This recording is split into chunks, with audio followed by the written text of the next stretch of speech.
The metal tray hit the linoleum floor at exactly 12:09 p.m., February 14th, 1968, inside Fort Bragg's main mess hall. 300 soldiers stopped eating. The sound of silverware against plates died instantly. Because the man who had just been shoved wasn't just any civilian. He was Muhammad Ali, the most famous athlete on earth, standing in their mess hall in a simple black suit, holding a tray that was now tilting dangerously toward the floor. Sergeant Tommy Brennan's hand was still extended from the shove, his 240-pound frame towering at 6'3", and his face wore the expression of a man who had just done exactly what he intended to do. Push the draft dodger. Make a statement.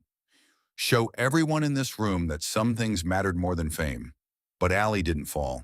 His tray stabilized in midair through a series of micro-movements that seemed to defy physics.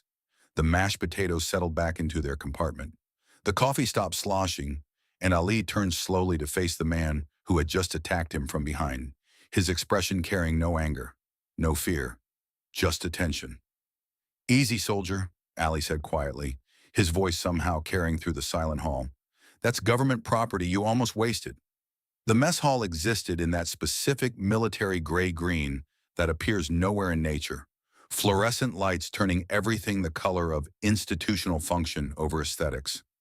Long metal tables arranged in parallel rows, 280 soldiers seated, 20 more in the food line, all of them now frozen in various states of shock and anticipation, because what they had just witnessed was the beginning of something, and everyone in that room knew it. Brennan had spent 13 months in Vietnam, had earned 2 Purple Hearts and a Bronze Star, had learned to kill efficiently and without hesitation, had watched friends die in rice paddies while this man, this famous boxer, had refused to serve, had claimed his religion wouldn't allow him to fight, had kept his championship belt while real fighters bled in jungles. "What are you doing here, Clay?"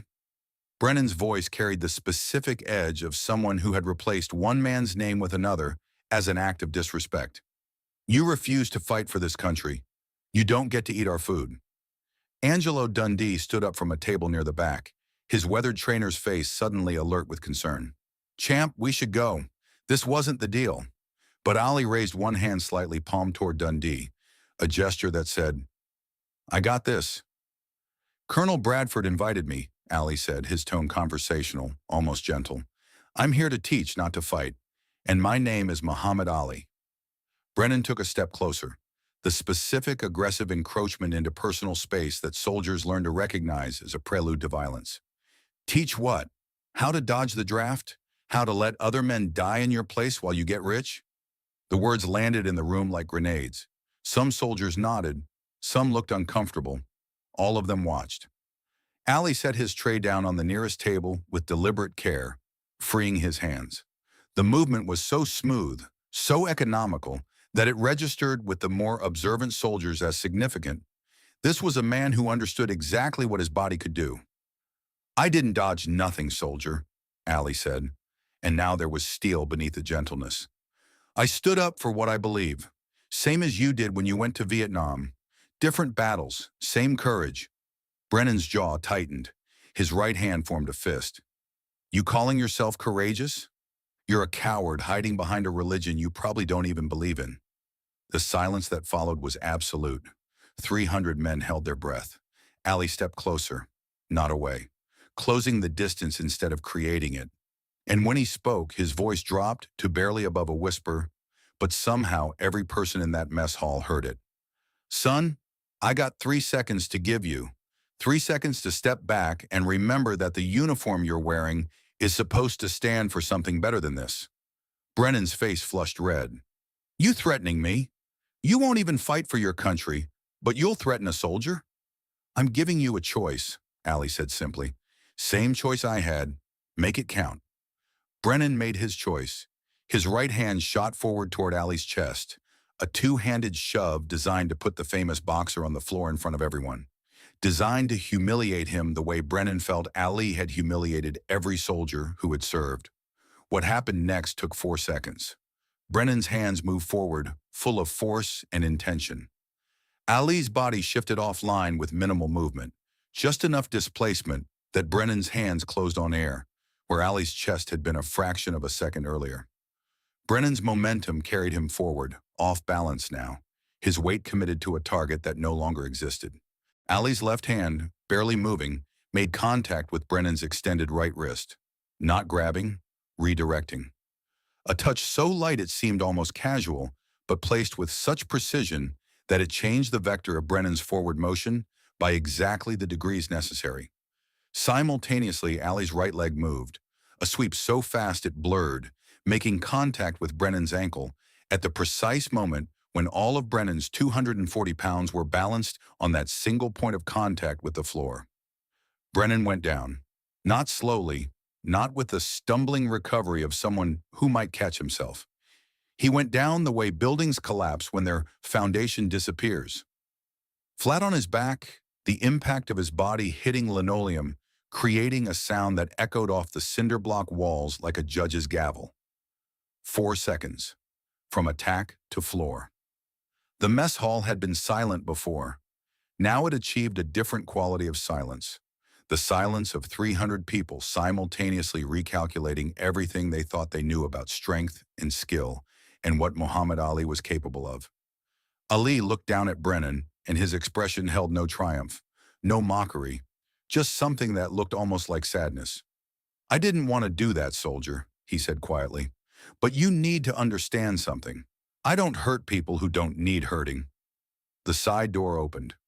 Colonel William J. Bradford entered with the brisk efficiency of a man who had spent 22 years learning to read situations instantly. His eyes took in the scene. Brennan on the floor, Ali standing over him, 300 soldiers frozen in shock. "Mr. Ali," Bradford said, his voice carrying the authority of rank, "I apologize for this incident." Ali shook his head. "No apology necessary, Colonel. The sergeant was just testing whether I still got it." His face broke into that famous smile, the one that had charmed millions. "Turns out I do." Bradford looked down at Brennan, who was now sitting up, his face a mixture of embarrassment and something else, something that might have been the beginning of understanding. "Sergeant Brennan," Bradford's voice could have frozen water, "that man is here at my personal invitation to teach my soldiers about discipline and control. You will attend his demonstration at 1400 hours, front row, and you will pay attention. Dismissed." Brennan stood slowly, his eyes never leaving Ali's face, and Ali did something that no one expected. He extended his hand. "No hard feelings, soldier," Ali said. "You got heart. You just needed to learn that fighting smart beats fighting hard every single time." Brennan stared at the offered hand for 3 full seconds. Then he took it. "I was wrong, sir," Brennan said quietly. "About you. About everything." Ali's grip was firm but not crushing. "You weren't wrong, Tommy. You just didn't know. Now you know." At 1400 hours, the Fort Bragg gymnasium held 400 soldiers instead of the planned 200. Word had spread through the base with the speed that only military gossip achieves. The man who put Sergeant Brennan on his back in 4 seconds was about to show them what else he could do. Ali stood in the center of the gymnasium in his workout clothes, and beside him stood Angelo Dundee with a pair of boxing gloves. "Sergeant Brennan," Ali called out, "come on up here. Let's show these boys what a real soldier looks like when he's willing to learn." Brennan walked to the center of the gym, and for the next 90 minutes, Muhammad Ali taught 300 soldiers something that none of their combat training had ever addressed. He taught them that real strength isn't about size, that real power isn't about aggression, that the most dangerous fighter in any room is the one who can stay calm when everyone else is losing control. He sparred with Brennan, but this time it wasn't combat, it was instruction. Ali showed him how to read an opponent's intentions before they moved, how to defend without wasting energy, how to turn an attacker's momentum into their own defeat.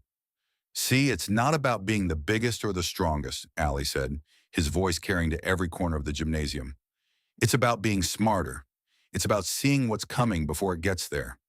That's what made me the greatest, not my fists, my mind." When the demonstration ended, 400 soldiers stood and applauded, not for the celebrity, not for the famous boxer, for the teacher who had just shown them that what they thought they knew about fighting was incomplete. Brennan approached Ali as the crowd dispersed, his expression serious. "Why didn't you hurt me?" he asked. In the mess hall, you could have, but you just put me down. Ali's smile was gentle. Because hurting you wouldn't have taught you nothing, Tommy. But showing you I could have, that taught you everything you needed to know. 20 years later, in 1988, Tommy Brennan would sit in his boxing gym in North Carolina, training young fighters, and tell the story to anyone who would listen. The story of the day he attacked Muhammad Ali and learned what a champion really was. He could have destroyed me, Brennan would say, his eyes distant with memory. One punch, that's all it would have taken. But champions don't destroy people. They build them up, even when those people deserve to be destroyed. In 2016, when Muhammad Ali died, Brennan was among the thousands who attended memorial services across the country. He stood before a microphone in a small church in Fayetteville, his voice thick with emotion. That day at Fort Bragg, I learned something that changed my life, he said. I learned that real strength isn't about proving you're tough. It's about proving you're controlled. It's about having the power to hurt someone and choosing not to. That's what made Ali the greatest. Not the fights he won, the fights he chose not to finish. The lesson that Muhammad Ali taught 300 soldiers in a mess hall in 1968 had nothing to do with boxing and everything to do with character. It was a lesson about choosing grace over violence, understanding over anger, teaching over destroying. Because true champions don't just win fights, they change lives. Even the lives of people who come at them with hate